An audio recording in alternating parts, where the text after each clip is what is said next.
ADN ដែលមានផ្ទុកព័ត៌មានស៊ីណាតិកសម្រាប់បង្កើតប្រូតេអ៊ីនឬម៉ូលេគុលARN ហើយប្រូតេអ៊ីនឬម៉ូលេគុល ARN ទាំងអស់នេះគឺជាអ្នកកំណត់លក្ខណៈ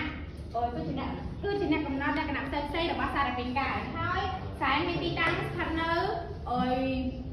សារមានទីតាំងជាក់លាក់ស្ថិតនៅលើក្រូម៉ូសូមហើយសារគឺជាឯកតាមូលដ្ឋាននៃ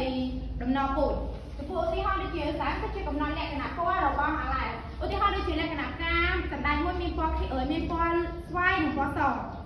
ហើយសារគឺកំណត់អាឡែ2ដែលបង្កើតឲ្យមានពណ៌ស្វាយនិងពណ៌សអាឡែគឺជាទម្រង់ផ្សេងៗនៃសារតែមួយហើយអាឡែកើតឡើងដោយសារតែដោយសារតែការផ្លាស់ប្ដូរលក្ខណៈក្នុងរបស់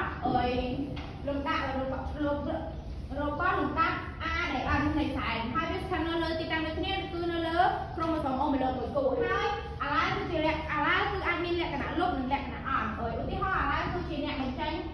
ពណ៌ឧទាហរណ៍ទី1មិញគេនិយាយថាចំពោះការស្ដែងមួយមានពណ៌ស្វាយនិងពណ៌សហើយសារគឺជាកំណត់អាឡែ2ឲ្យចេញពណ៌ស្វាយនិងពណ៌សដូច្នេះអាឡែនេះហើយគឺជាអ្នកបញ្ចេញពណ៌ឲ្យទៅសារវិញអរគុណលោកគ្រូនិងអរគុណប្រិយមិត្តគ្នា